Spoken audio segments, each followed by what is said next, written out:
మంచిది. ఈ ఉదయము ఈ పునరుద్ధానపు ఆరాధనలో కూడి ఉన్న మనము ఒక వాక్యాన్ని ధ్యానించుకుంటాం. లూకా సువార్త 24 అధ్యాయము 6 వాక్యము. లూకా సువార్త 24 అధ్యాయము 6 వాక్యము. ఆయన ఇక్కడ లేడు, ఆయన లేచి ఉన్నాడు. చాలు, మరలా వాక్యం చదవండి. ఆయన ఇక్కడ లేదు, ఆయన లేచి ఉన్నాడు. హల్లెలూయా.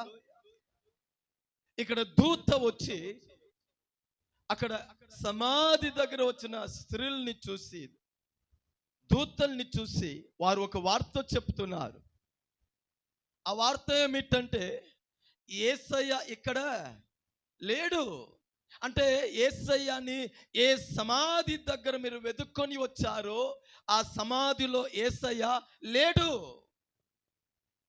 సమాధి ఆయనని బంధించలేకపోయింది. ప్రభుత్వము ఆయనని బంధించలేకపోయింది. అధికారము యేసయ్యని బంధించలేకపోయింది. అపవాది ఒక ఆలోచనలు, ప్రభావము యేసయ్యని ఈ సమాధిలోనే బంధించలేకపోయింది. దాని అర్థం ఏమిటి? ఆకాశం అవ్వచ్చు, భూమి అవ్వచ్చు, దేవదూతలు అవ్వచ్చు, ఈ సమాజంలో ఏందండి ఉన్న ప్రభావం అవ్వచ్చు, మరి ఏదవ్వచ్చు, యేసయ్యని బంధించలేదు. హల్లెలూయా. యేసయ్యని చెరపెట్టలేదు. కొందరు యేసయ్యని సమాధి చేశారు కదా, ఆ సమాధిలో ఆయన ఎలా ఉన్నాడో వెళ్ళి చూసి వస్తాం, ఏ అనుభవంలో ఉన్నాడో చూసి వస్తాం. కానీ బైబిల్ అంటుంది, పరలోకములో ఉండి దూతలు సాక్ష్యం ఇస్తున్నారు, సమాధి చేయబడిన యేసయ్య ఇక్కడ లేడు. హల్లెలూయా. దాని అర్థం ఏమిటి? ఇక్కడ దేవుడు మనకు ఒక వార్త చెప్తున్నాడు. మరణము యేసయ్యని బంధించలేకపోయింది, సాతాను దేవుణ్ణి బంధించలేకపోయింది. ఆయన మరణాన్ని గెలిచి తిరిగి లేచాడు. హల్లెలూయా. ఈ ఉదయము మన ఆరాధించే దేవుడు ఎటువంటి దేవుడు? ఈ ఉదయము మన ఆరాధించే యేసయ్య ఎటువంటి వాడు? మరణాన్ని గెలిచి లేచినవాడు, పాతాళముని గెలిచి లేచినవాడు, అపవాది మీద జయము పొంది లేచినవాడు. హల్లెలూయా. ఆయన ముందు అపవాది వణుకుతున్నారు. కనుక ఈ వాక్యములో నుండి దేవుడు మనకి ఒక ధైర్యంని, దేవుడు మనకి ఒక వార్తని ఇస్తున్నాడు. ఏమిటి? మరణము మీద నువ్వు భయపడవలసిన అవసరము లేదు.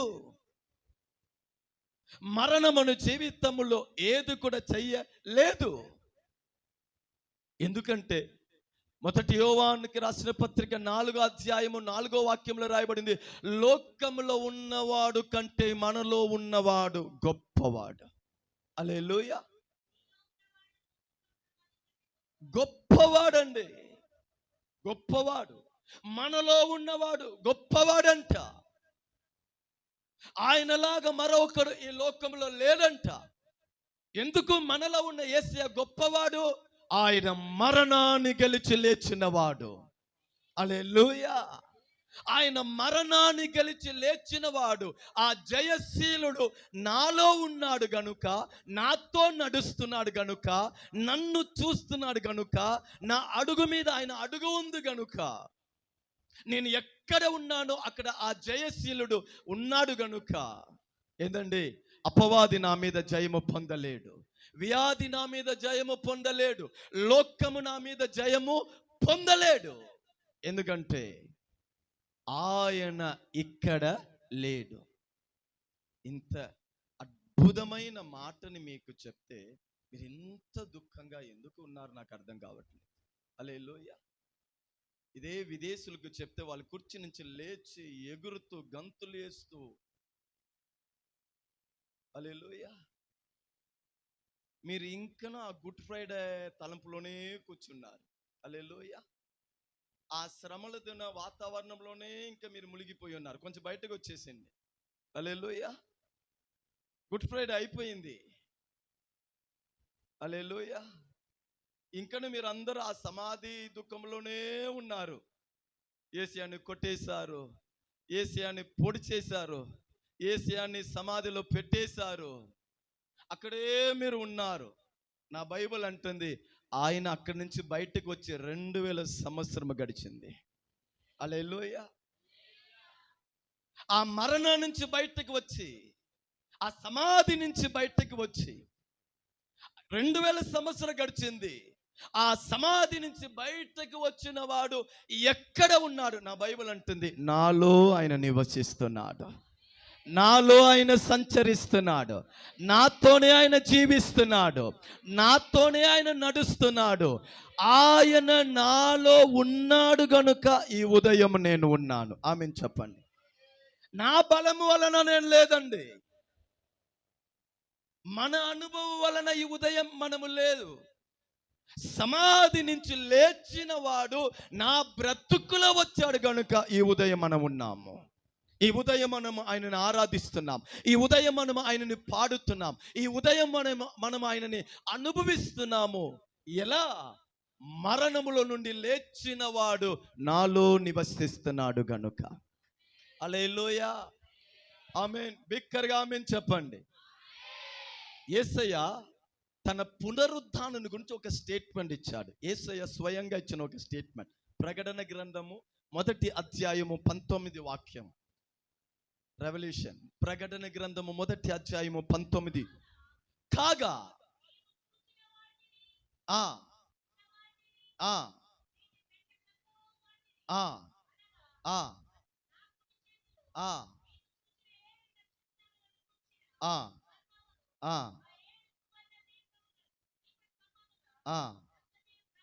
ఆ ఆ 18వ వాక్యం. నేను మొదటివాడును, జీవించువాడును. ఈ మాట చూడండి. మరణించాను కానీ ఇదిగో యుగ యుగములు సజీవుడై ఉన్నాను. హల్లెలూయా. యేసయ్య స్వయంగా మాట్లాడిన మాట ఇది. నేను మరణించాను మీ కొరకు, నేను కొట్టబడ్డాను మీ కొరకు, నేను సిలువ వేయబడ్డాను మీ కొరకు, నేను హింసించబడ్డాను మీ కొరకు, కొరడా దెబ్బను అనుభవించాను మీ కొరకు, ఈ శ్రమలో నేను మౌనాన్ని పాటించాను మీ కొరకు, ఘోరంగా చంపబడ్డాను మీ కొరకు, మరణించాను మీ కొరకు, సమాధి చేయబడ్డాను మీ కొరకు. కానీ అక్కడే నేను ఉండిపోలేదు, మరణించాను, ఇదిగో సదాకాలము జీవించుచున్నాను. ఆమేన్ చెప్పండి. ఈ ఉదయము ఒక మరణించిన ఏందండి, ఒక దేవుణ్ణి మనం ఆరాధించట్లేదు, కానీ మరణాన్ని గెలిచి పునరుద్ధానుడిగా తిరిగి లేచిన వాడిని మనం ఆరాధిస్తున్నాము. హల్లెలూయా. గుర్తింపు లేని ఒక దేవుణ్ణి మనం ఆరాధించట్లేదు. నా కొరకు మరణించి, నా కొరకు సమాధి చేయబడి, నా కొరకు సమాధి నుంచి లేచిన వాడిని మనం ఆరాధిస్తున్నాము. నేను మరణించాను, ఇదిగో సదాకాలము నేను జీవించుచున్నాను. హల్లెలూయా. ఇదన్నీ మన సోలిపోయిన వేళల్లో, కృంగిపోయిన వేళల్లో, గమ్యాన్ని గురించి మనం ఆలోచిస్తూ ఉన్న వేళలో, రేపటి దినాన్ని గురించి భయంలో ఉన్న వేళలో, ఏం చేయాలని అర్థం కాని పరిస్థితుల్లో, తలంపులో ఉన్నప్పుడు ఇది మనకి ధైర్యము. భయపడవద్దు, నేను మరణించాను, ఇదిగో సదాకాలము జీవించుచున్నాను. మరణాన్ని నేను గెలిచి లేవగలిగానంటే నీ జీవితంలో ఉన్న నష్టాన్ని నేను మార్చలేనా? పరిస్థితిని మార్చలేనా? నీ ప్రశ్నానికి నేను జవాబు ఇయ్యలేనా? నిన్ను ఆ గమ్యానికి చేర్చలేనా? నీ జీవితంలో నేను చెప్పిన వాగ్దానాన్ని నెరవేర్చనా? నీ హృదయ వాంఛలని నేను నెరవేర్చనా? సదాకాలము నేను జీవించుచున్నాను. హల్లెలూయ. యేసయ్య పునరుద్ధానము చూడాలి. యేసయ్య పునరుద్ధానము అది ఒక అకస్మాత్తు కాదు. హల్లెలూయ. యేసయ్య పునరుద్ధానము అది ఏం కాదండి, అకస్మాత్తు కాదు.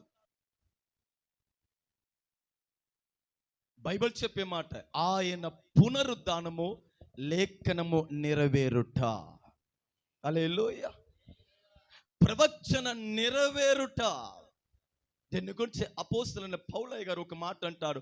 1 కొరింథీకి రాసిన పత్రిక 15వ అధ్యాయము, 1 కొరింథీకి రాసిన పత్రిక 15వ అధ్యాయము 3వ వాక్యము 4వ వాక్యము,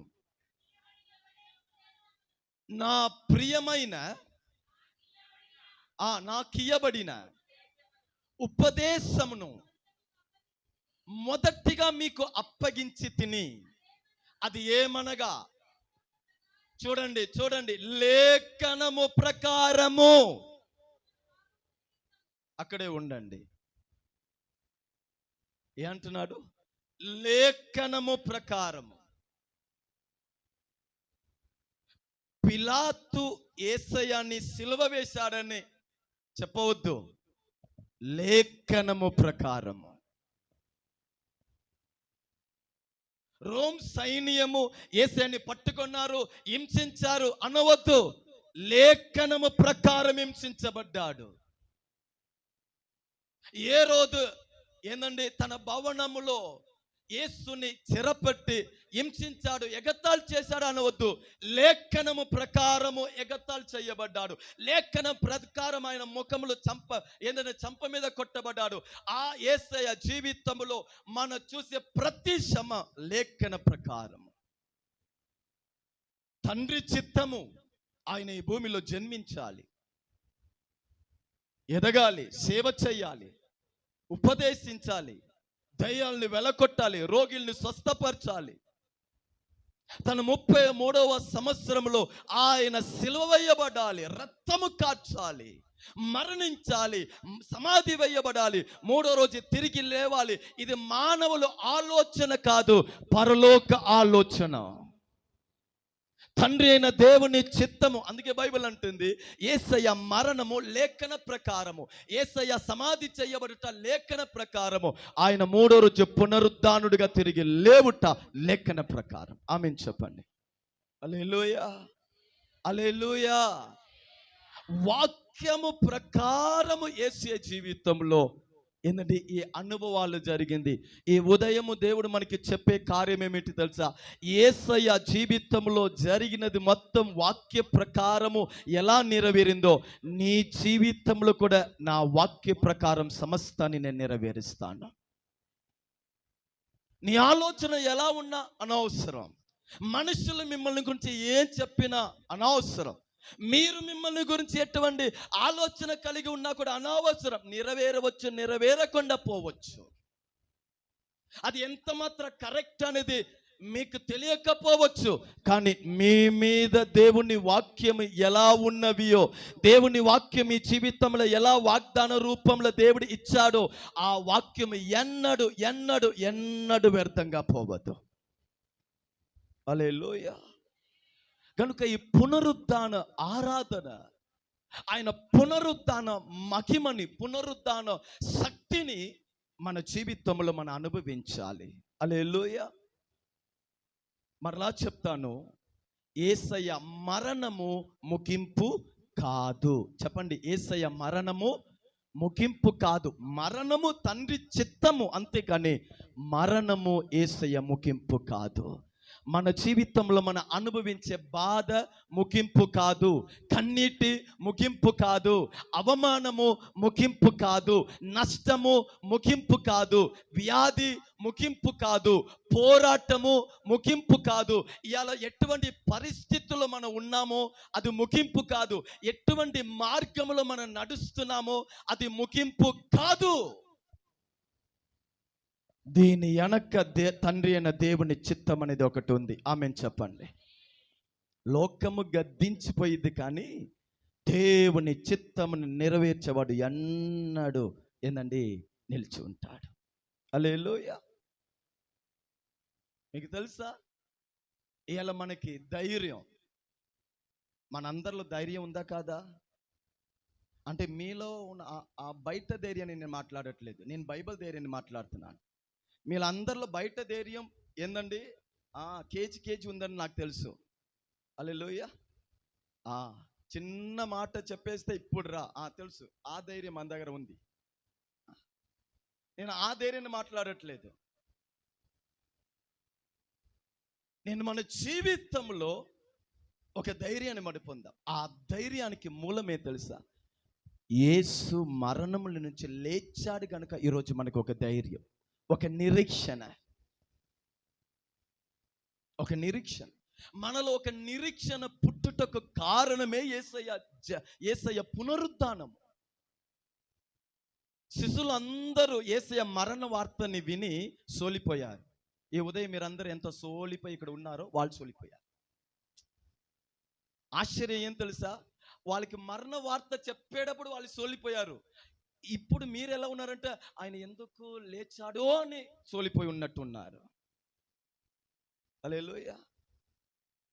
ఈరోజు రకరకమైన పండుగలు చేసుకుంటారు మన వాళ్ళు. కొందరు యేసయ్యని సిలువ వేశారు అని శుక్రవారం ఫుల్గా తాగుతాడు. ఎందుకయ్యా ఇలా తాగుతున్నావు? ఎందుకు శరీరాన్ని పాడు చేసుకుంటా? త్వరగా ఉండు, యేసయ్యని సిలువ వేశాడు. యేసయ్యని సిలువ వేసేశారంట. ఆ బాధ మీద బాధ తట్టుకోలేక ఫుల్గా తాగుతున్నాడు, ఎక్కడో పడి ఉంటాడు. భక్తిపూరుడే. ఆదివారం ఆ డబుల్ ఫుల్ అయింది. ఇవాళ ఏంది తాగి ఉన్నామంటే యేసయ్య పునరుద్ధానం, మరణం నుంచి లేచాడనే సంతోషం మీద డబుల్ ఫుల్. హల్లెలూయా. భక్తి చూసారా?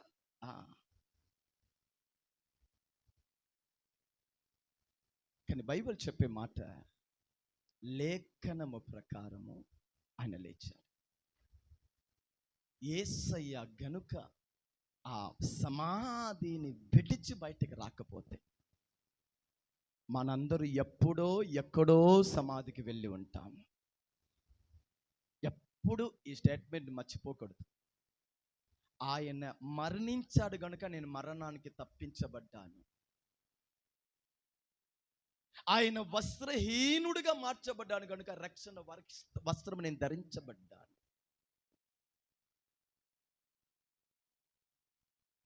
ఆయన నీతిమంతుడిగా సిలువ వేయబడ్డాడు కనుక నా దుర్నీతి ఏందండి నాలో నుంచి తొలగించబడింది. ఆయన మరణాన్ని రుచి చూశాడు కనుక నేను నరకానికి తప్పించబడ్డాను. హల్లెలూయా. కనుక యేసు మరణములో నుండి లేచినది మనకు ఒక ధైర్యం, ఒక నిరీక్షణ. నాకు ఒక హోప్ ఉంది. ఏంది? నాకు పరలోకం ఉంది, నాకు నిత్య జీవం ఉంది, దేవుడు నాతో ఉన్నాడు. ఈ శోధన ఏం చెయ్యదు, అపవాది ఏం చెయ్యలేడు. దేవుడు నాతో ఉన్నాడు, వాగ్దానం నాతో ఉంది. నేను ప్రార్థించేవాడు, నా ప్రార్థనను దేవుడు ఆలకించేవాడు, నాకు జవాబిస్తాడు, పరిస్థితిని మారుస్తాడు, నా కొరకు ఎర్ర సముద్రాన్ని 2 భాగం చేస్తాడు, నా కొరకు ఎరిగో కూలిపోయినట్టు చేస్తాడు, నా కొరకు యోర్దాను నది ఏకరాశిగా నిలబడినట్టు చేస్తాడు. ఈ ధైర్యము, ఇటువంటి విశ్వాసము, ఇటువంటి నిరీక్షణ మనలో రావట కారణము నేను ఆరాధించే యేసయ్య మరణములో నుండి లేచాడు గనుక. హల్లెలూయా. ఈ ఒక ఆత్మీక ధైర్యము, దేవుడి మీద మనం చూపించే ధైర్యము, విశ్వాసాన్ని యాక్టివ్ చేసే ఆ ధైర్యము ఆయన పునరుద్ధానం వలన మనలో వచ్చింది. గనుక కొన్ని నిమిషము, హల్లెలూయా, మిమ్మల్ని చూడగానే టైంని ఇంకనూ తగ్గించుకోవాలని నేను అనుకున్నా. కనుక 2-3 మాటలు. హల్లెలూయా. యేసయ్య పునరుద్ధానుడిగా లేచిన తర్వాత ఆయన మనకి ఒక 2-3 ఆశీర్వాదాన్ని, 2-3 మాటని బైబిల్లో పలికాడు. హల్లెలూయా. పలికాడు. మనందరికీ ఒక విషయం బాగా గుర్తు ఉంటాయి. ఒక వ్యక్తి చనిపోయేటప్పుడు చివరి మాట చెప్తాడు, అది చాలా విలువైన మాట. ఏంది అలా చూస్తున్నారు మీరు? కామన్ బైబిల్లో కూడా చూస్తున్నాం. యాకోబు తన మరణ కాలము సమీపించినప్పుడు తన పండు పిల్లల్ని కుమారులని పిలిచి వాళ్ళని గురించి ప్రవచన రూపంలో మాట్లాడాడు. అంటే ఒకళ్ళు ఈ భూమిని విడిచి వెళ్ళే లేకపోతే ఆ మరణము సమీపించినప్పుడు వారు పలికిన మాట విలువైన మాట, విలువైన మాట. అలాగనే యేసయ్య మరణించి సమాధి చేయబడి మరలా లేచిన తర్వాత తన పిల్లల్ని చూసి, శిష్యుల్ని చూసి ఆయన పలికిన మాట ఇంకా చాలా విలువైన మాట. ఆమెను చెప్పండి. చాలా విలువైన మాట. ఆ 2-3 మాటలు నేను మీకు చెప్తాను, తర్వాత మనం ప్రార్థించుకుంటాం. యేసయ్య పునరుద్ధానుడిగా తిరిగి లేచిన తర్వాత పలికిన మొదటి మాట యోహాను సువార్త 20 అధ్యాయము 15 వాక్యం. యోహాను సువార్త 20:15. యేసు, అమ్మా ఎందుకు ఏడుచుచున్నావు? ఎవనిని వెతుకుచున్నావు? చాలు, ఆమెను అడగగా. ఇక్కడ ఒక స్త్రీ, యేసయ్యను ఎక్కువ ప్రేమించే ఒక స్త్రీ, యేసయ్య బోధని వినిన ఒక స్త్రీ, యేసయ్యతో పరిచర్యలు నడిచిన స్త్రీ. ఈమె జీవితంలో 7 దుష్టాత్మ పీడింపులో పోరాటంలో ఈ స్త్రీ ఉన్నప్పుడు యేసయ్య విడిపించాడు, ఆమె బ్రతుకుని మార్చాడు. కనుక ఆ యేసయ్యకి కృతజ్ఞత గల స్త్రీగానే యేసయ్య కొరకు జీవించింది. యేసయ్య కొట్టబడినప్పుడు దగ్గర ఉంది, యేసయ్య పరిచర్యలు వెళ్ళేటప్పుడు పరిచర్యలో వెళ్ళింది, యేసయ్య సమాధి చేయబడినప్పుడు అక్కడ ఉంది. అన్ని సందర్భంలో ఏందండి ఆమె నిలబడింది. యేసయ్య ఒక మాట చెప్పాడు, నేను 3వ రోజు తిరిగి లేస్తాను అనే మాట శిష్యులు మర్చిపోయారు, కానీ ఈమె మర్చిపోలేదు. ఆమెను చెప్పండి. దేవుని పిల్లలలోనే అతి శ్రేష్టమైన వారు ఎవరు తెలుసా? దేవుని పిల్లలలోనే అతి శ్రేష్టమైన వాళ్ళు ఎవరు తెలుసా? దేవుని వాక్యాన్ని మర్చిపోవని వారు. ఆమెను చెప్పండి. దేవుడు పలికిన మాటని మర్చిపోకుండా ఆ మాటని తన హృదయంలో భద్రపరుచుకొని ఆ వాక్యాన్ని చేతులు ఎత్తి పెట్టుకొని ఆ వాక్యం మీద తన మనస్సుని ఉంచి విశ్వాసముతో ప్రార్థించి ఆ వాక్యము ప్రకారం నడుస్తున్నారు. చూసారా? వాళ్ళకి మించిన ఒక భక్తులు ఈ భూమిలో మరొకరు ఉండరు. హల్లెలూయా. శిష్యులు మర్చిపోయారు, కానీ ఈ స్త్రీ 3వ రోజు యేసయ్య ఖచ్చితంగా సమాధి నుంచి లేస్తాడని తెలుసు కనుక తెల్లారి చీకటిగా ఉన్నప్పుడే ఏందండి సమాధి దగ్గర వచ్చి ఆ సమాధిని చూస్తుంది. సమాధి తెరవబడి ఉంది, లోపల వెళ్తే యేసయ్య శరీరం లేదు, ఏడుట మొదలుపెట్టింది. హల్లెలూయా. మన వాళ్ళు కూడా ఏడుస్తారు, వాళ్ళు కొందరు ఏడుపుని చూస్తే మనకు నవ్వు వస్తాయి. హల్లెలూయా. ఈమె ఏడుపుకి కారణం చూడండి. అమ్మా ఎందుకు ఏడుస్తున్నావు? నా యేసయ్యని ఎవరో ఏందండి తీసుకొని పోయారు. యేసయ్య మీద ఎంత ప్రేమ చూడండి. యేసయ్య పలికిన మాటని ఎంతగా తన దృష్టిలో మనసులో పెట్టుకొని ఆ 3వ రోజు కొరకు కనిపెట్టి తెల్లారుజాము వస్తుంది, సమాధి దగ్గర వస్తుంది. యేసయ్య లేచాడా? యేసయ్య చెప్పాడు కదా ఈ రోజు నేను లేస్తానని. ఎక్కడ ఎక్కడ ఎక్కడ?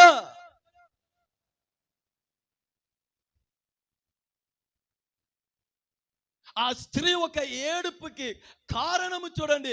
యేసయ్య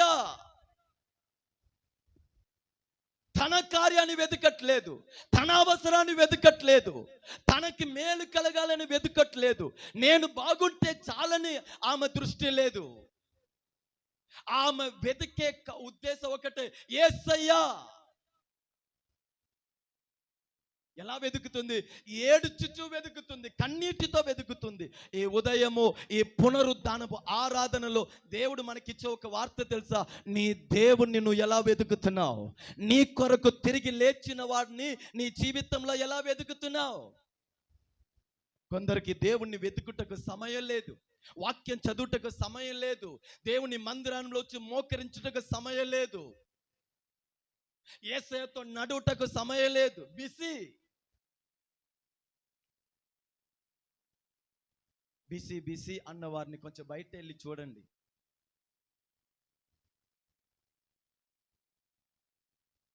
పునరుద్ధానుడిగా లేచిన వాడు ఎక్కడ ఉన్నాడు?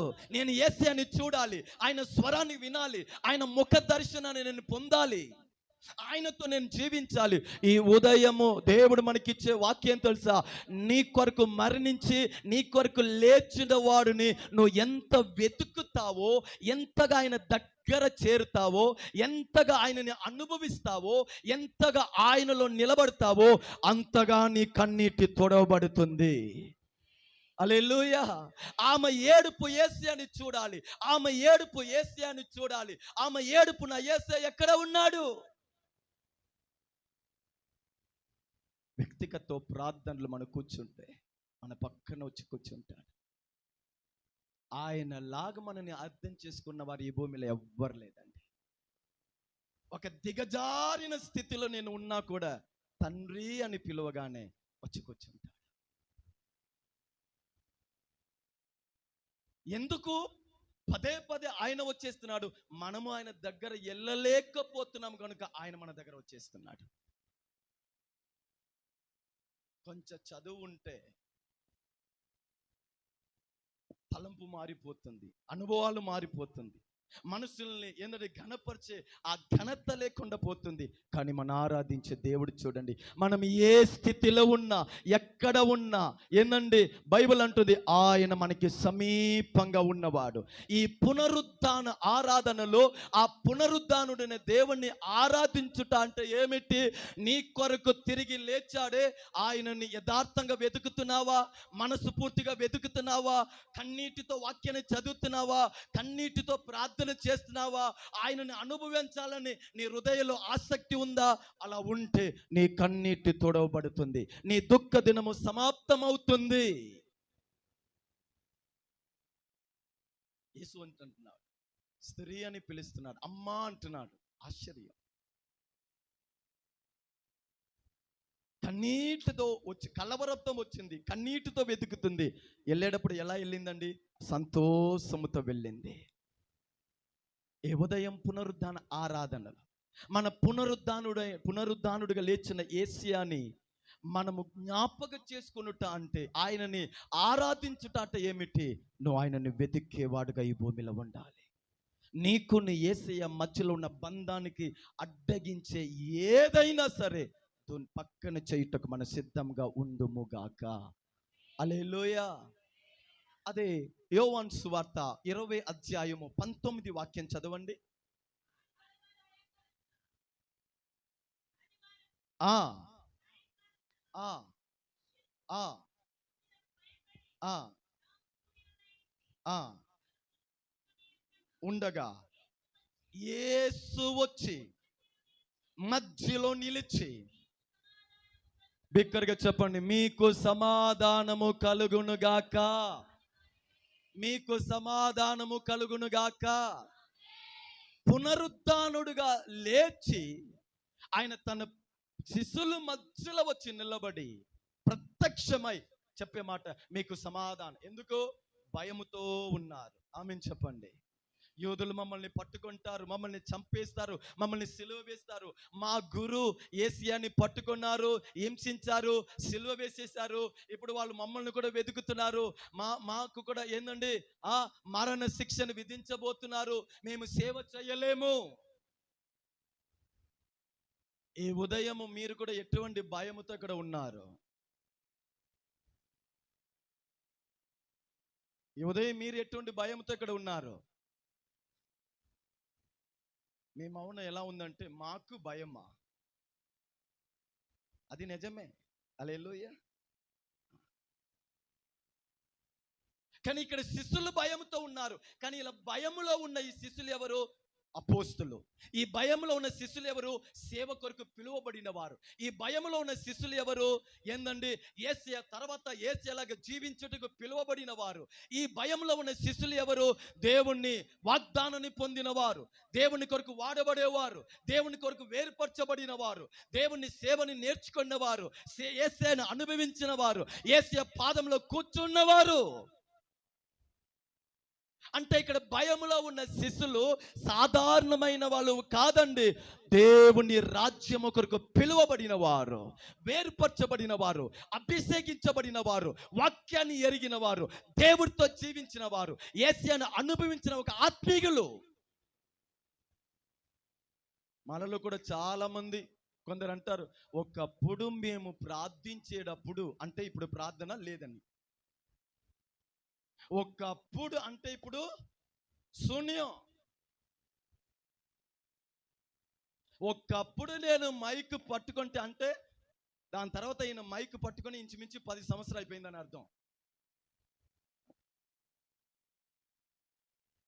ఒకప్పుడు కనబడిన ఆసక్తి అలా లేదే. ఒకప్పుడు కనబడిన ఆ రోషం ఇప్పుడు లేదే. ఒకప్పుడు కనబడిన ఆ తీర్మానము, వైరాగ్యం ఇప్పుడు లేదు. ఒకప్పుడు వాక్యాన్ని ఇన్ని అధ్యాయం నేను చదువుతానని ఆ పట్టుదల ఇప్పుడు లేదు కదా. ఆ ప్రార్థన ఇప్పుడు లేదు. దేవునితో ఏకాంతగా కూర్చున్న అనుభవం, సంఘం మీద నేను చూపించిన విధేయత, పరిచయం మీద నేను చూపించిన ఆసక్తి, ఆత్మలు రక్షించబడాలని ఏందండి నాలో కనబడిన ఆ ఆత్మిక అనుభవాలు ఏదో ఒక కారణము వలన అదన్నీ ఏందండి ఒక స్థలంలో మూట కట్టబడి వేయబడింది. భయముతో ఉంటే అక్కడ వచ్చి అంటున్నాడు, మీకు సమాధానము కలుగునుగాక. మీకు సమాధానం కలుగునుగాక అంటే అర్థం ఏమిటి? మరలా మీరు లేచి ప్రకాశించబడతారు. హల్లెలూయా. ఆ భయమును నుండి మీరు బయటికి వస్తారు. మరలా మీరు పరిచర్య ప్రారంభిస్తారు. మరలా మీరు సేవని ప్రారంభిస్తారు. మరలా నా కొరకు మీరు సాక్షులుగా మారుతారు. మరలా మీరు నా కొరకు ఏందండి వేరుపరచబడ్డారే ఆ అనుభవాలు మరలా మీలో కనబడతాయి. ఏదెల్లా ఆగిపోయిందో అదెల్లా మరలా ప్రారంభమైంది. ఆ ఒక్క భయము కాదా ఈ అనుభవాల్ని తలగింతగా మార్చేసింది. నేను వచ్చాను గనుక ఆ భయము మీలో నుండి కొట్టివేయబడుతుంది. ఈ ఉదయము ఏ ఏ విషయం మీద మనలో ఒక భయము మనని పీడిస్తా ఉందో, పునరుద్ధాన బలము ఆ భయముని మనలో నుంచి తొలగించునుగాక. ఆ భయముని మనలో నుంచి తొలగించునుగాక. ఆ భయముని మనలో నుంచి తొలగించునుగాక. ఇంకొక మాట చెప్పి ముగిస్తాను. హల్లెలూయా. అదే 22వ అధ్యాయము యోహాను సువార్త 20 అధ్యాయము 22వ వాక్యము. ఆయన ఈ మాట చెప్పి వారి మీద, అంటే ఆ శిష్యుల మీద ఊది, పరిశుద్ధ ఆత్మని పొందుడి. చాలు. యేసయ్య పునరుద్ధానుడుగా తిరిగి లేవుట వలన మొదటి ఆశీర్వాదం ఏమిటి? ఆయనని వెతికే వారి జీవితంలో అద్భుతాలు జరుగుతుంది. కన్నీటి తొడవబడుతుంది. బూడిది భూదండముగా మార్చబడుతుంది. చీకటి వెలుగుగా మార్చబడుతుంది. రెండోది, భయము తొలగించబడుతుంది. మనము ప్రారంభించిన ఆ ఆత్మీయత, ఆ అనుభవాలు మరలా కొనసాగించబడుతుంది. సమాధానముతో మనం నింపబడుతున్నాము. మూడోది, ఆయన పునరుద్ధానుడిగా లేవట వలన మూడో ఆశీర్వాదము, అతి శ్రేష్టమైన ఆశీర్వాదం ఏమిటి అంటే పరిశుద్ధాత్మ అభిషేకం. ఆమేన్ చెప్పండి. ఇంకొక భాషలో చెప్పాలంటే పెంతెకోస్తు దినము.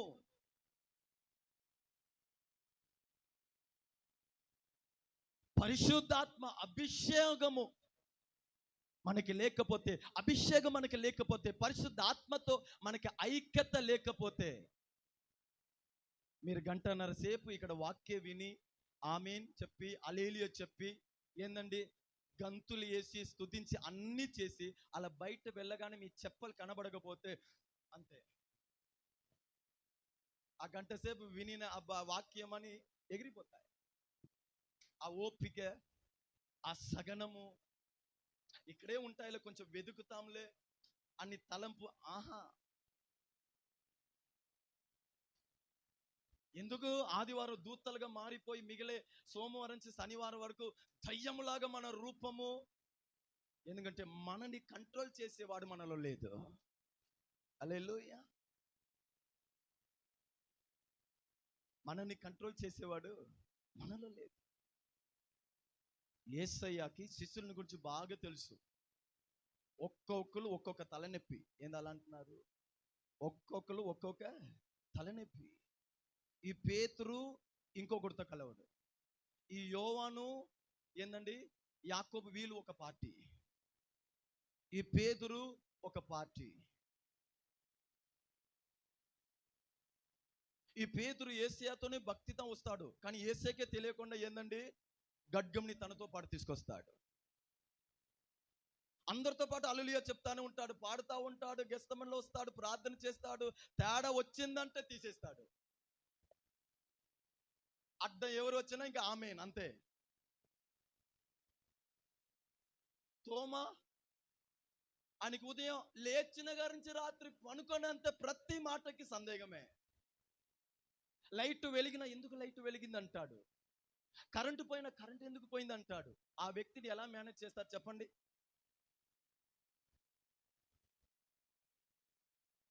ఈ 12 విధమైన ఏందండి షార్ట్ టెంపర్. వాళ్ళకంటే మీరు మంచి వాళ్ళు, అందుకే నేను ఇప్పటి వరకు ఇలా ఉన్నాను బాగా.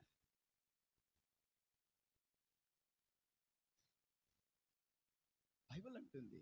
కానీ యేసయ్యకు ఒక విషయం తెలుసు, వీళ్ళని నేను ఎంత కంట్రోల్ చేసినా, ఎంత వీళ్ళకి వాక్యం నేర్పించినా, వీళ్ళకి ఎంత నేను బుద్ధి చెప్పినా, వీళ్ళకి క్రియలో నుండి అన్నిటిని నేను చూపించినా, 3.5 సంవత్సరం నాతో పాటు వీరిని తీసుకొని వెళ్ళి సమస్తముని నేర్పించినా, నేను పోయిన మరో క్షణమే వీళ్ళు పాత శ్రేష్టాలని వీళ్ళు ఖచ్చితంగా చూపిస్తారని యేసయ్యకు తెలుసు. హల్లెలూయా. యేసయ్యకు ఖచ్చితంగా ఈ మధ్యాహ్నం ఇక్కడ కూర్చున్న మీ అందరిని గురించి యేసయ్యకు బాగా తెలుసండి. ఆ శిష్యుల గురించి యేసయ్యకు బాగా తెలుసు. వీరు 3.5 సంవత్సరం నాతో నడిచారు కనుక నేను పోయిన తర్వాత మంచి పిల్లలుగా, ముద్దు పిల్లలుగా ఉంటారు అని ఆయన అసలు నమ్మలేదు. తెలుసు వీళ్ళని గురించి. యేసయ్య మరణించాడు, పేతురు లేచాడు, నేను నా పాత జాబ్ కొరకు వెళ్తున్నాను, ఎవరైనా వస్తారంటే నాతో రండి. ఎటువంటి వాడు వాడు? హల్లెలూయా. చెడగొట్టేవాడు. కానీ యేసయ్యకు ఒక విషయం తెలుసు. ఏం తెలుసా? నేను పోయిన తర్వాత నాలాగా వీళ్ళు జీవించాలంటే, నేను పోయిన తర్వాత నాలాగా వీళ్ళు ప్రవర్తించాలంటే, నేను పోయిన తర్వాత నాలాగా వీరు పరిశుద్ధులుగా ఉండాలంటే, నేను పోయిన తర్వాత నా బ్రతుకు వీళ్ళ జీవితంలో కనబడాలంటే, నేను పోయిన తర్వాత వీళ్ళ ఆత్మ ఫలము కలిగిన వారే ఉండాలంటే, సగనము కలిగిన వారే ఉండాలంటే, క్షమించేవారే ఉండాలంటే, ఓర్పు కలవారే ఉండాలంటే, నా కొరకు ప్రాణం ఈటకు కూడా సిద్ధపడిన వారే ఉండాలంటే, యేసయ్య కొరకే అంకితమైపోవాలంటే, చివరి శ్వాసము వరకు యేసయ్య యేసయ్య యేసయ్య అని పలికి వీళ్ళు నా రాజ్యానికి రావాలంటే, ఈ ప్రపంచాన్ని నా కొరకు తలగింతగా వీళ్ళు మార్చాలంటే, వీరి మీద పరిశుద్ధాత్మ అభిషేకం వస్తేనే సాధ్యము. అది లేనంత వరకు ఏందండి మీ జీవితం? ఆమేన్. హల్లెలూయా. హల్లెలూయా. ఒక స్ట్రైట్ అనేది ఉండదు. వంకరతనమే, సమస్యలే, ఆటంకాలే. ఈ పునరుద్ధాన ఆరాధనలో దేవుడు మనకి నేర్పించే ఒక పాఠము, అభిషేకం పొందుకో. ఆ పరిశుద్ధ ఆత్మతో మన జీవితము ఏందండి ఐక్యత పడేటప్పుడు నీలాగా క్షమించేవారు మరొకరు ఉండరు, నీలాగా ఓర్పు కలిగిన వాడు మరొకడు ఉండడు, నీలాగా ప్రార్థించేవాడు మరొకడు ఉండడు, నీలాగా యేసయ్యని ప్రేమించేవారు ఈ భూమిలో మరొకరు ఉండరు. సంఘాన్ని నువ్వు ప్రేమిస్తావు, పరిచర్యను నువ్వు ప్రేమిస్తావు, నశించే ఆత్మల మీద మీకు ఒక భారము కలుగుతాయి. దేవుడు ఎందుకు నన్ను రక్షించాడు ఆ ఉద్దేశాన్ని తెలుసుకొని ఆ ఉద్దేశము కొరకు మీరు జీవిస్తారు. ఇటువంటి అద్భుత అనుభవాన్ని మనలో తీసుకొని వచ్చేది పరిశుద్ధాత్మ దేవుడు. ఆమేన్ చెప్పండి. హల్లెలూయా. చివరిగా ఒక మాట, 4వది, యేసయ్య పునరుద్ధానుడిగా తిరిగి లేవుట వలన మనకి ఒక గొప్ప బాధ్యతని అప్పగించి వెళ్ళాడు. ఇంతసేపు విన్నారు, ఒక 2 నిమిషం ఈ మాటను వినండి.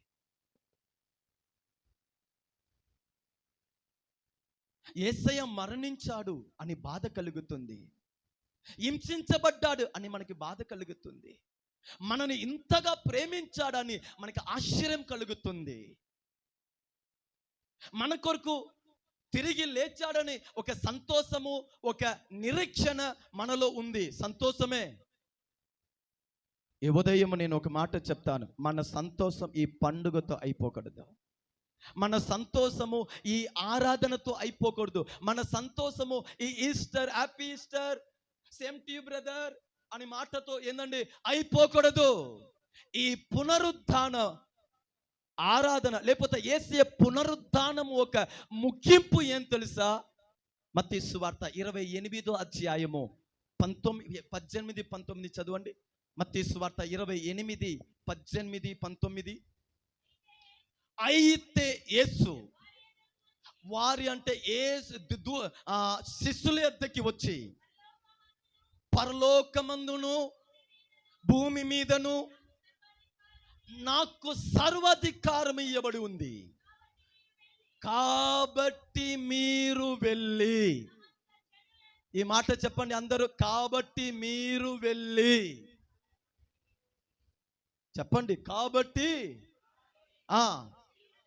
మీరు వెళ్ళి సమస్త జనులకు శిష్యులుగా చెయ్యుడి.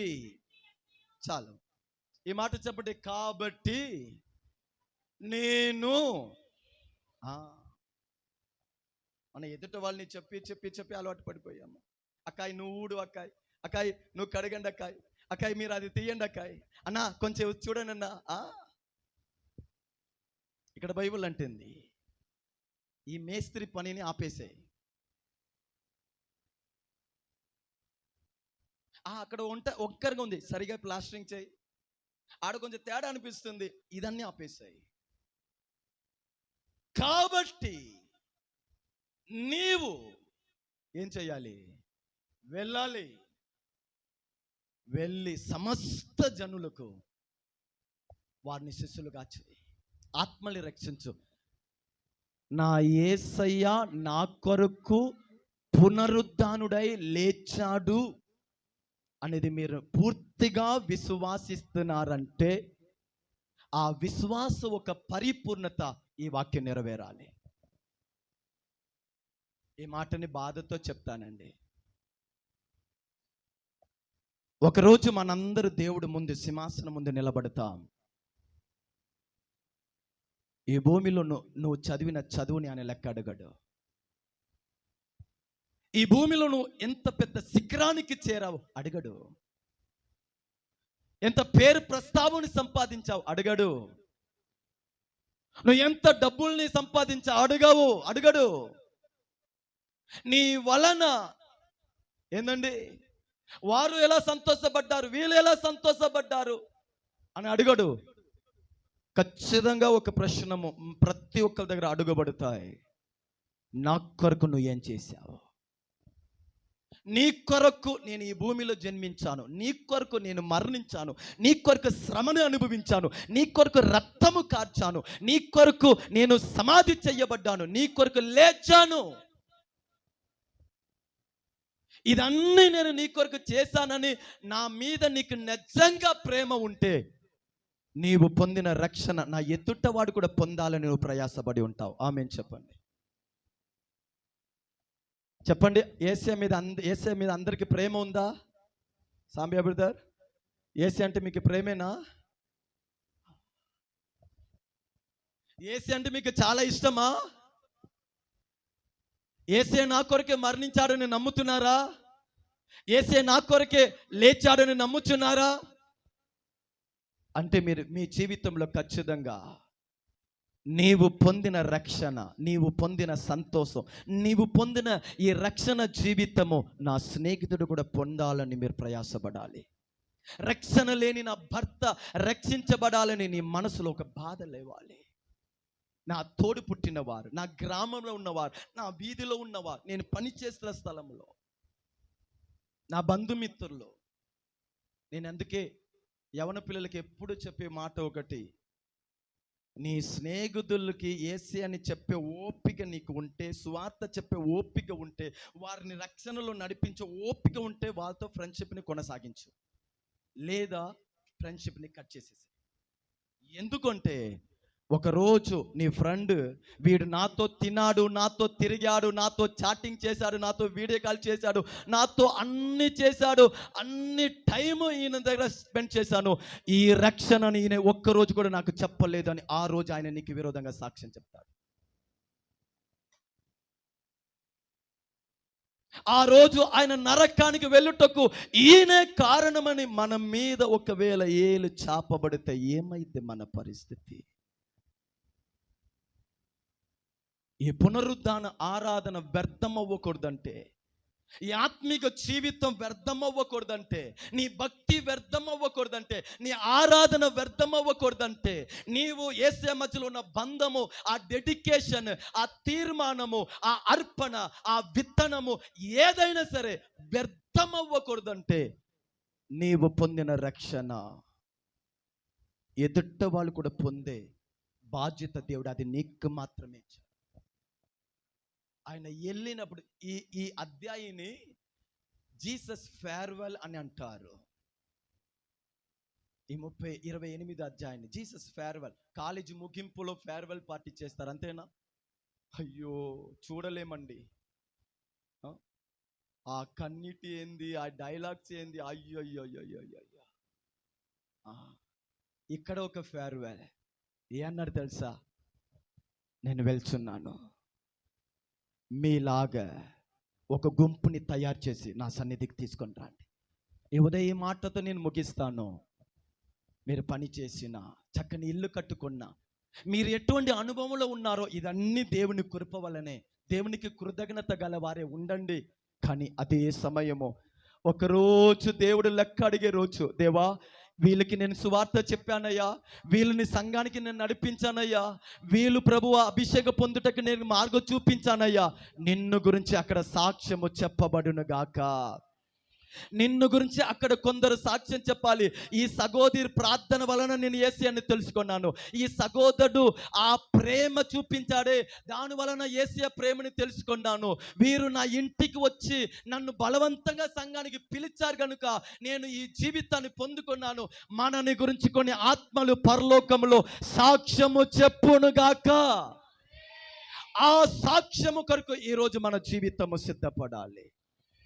నేను ఒక మాట చెప్పనా, మీరు ఆయనని ఆలోచించండి, ఆయన మీ జీవితంలో చిన్న చిన్న కార్యాన్ని కూడా ఆయన ఆలోచిస్తాడు.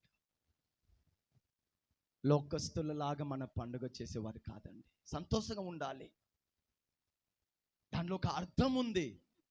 కానీ ఆ పునరుద్ధానముల నుండి ఆయన చెప్పిన మాటని మర్చిపోవద్దమ్మా, మాటని మర్చిపోవద్దు. ఈ ఉదయం దేవుడు చెప్తున్నాడు, ఆ స్త్రీ వెతికినట్టు యేసయ్యని యథార్థంగా నువ్వు వెతుకుతావా? రెండోది, తన ప్రారంభ అనుభవాన్ని భయం వలన వదిలిపెట్టి ఉన్నారే, నీవు కూడా ఆ భయం నుంచి బయటికి వచ్చి మరలా ఆ దేవుడితో ఆ ఆత్మీయ అనుభవాన్ని కొనసాగిస్తావా? పరిశుద్ధాత్మ దేవుడు నీ కొరకు పరలోకం నుంచి పంపించబడ్డాడే, ఆ పరిశుద్ధ ఆత్మ దేవుడితో ఐక్యత కలిగి ఉన్నావా? భాషలు మాట్లాడుతున్నావా? చివరి ఈ శ్వాసము అయిపోయే మున్పు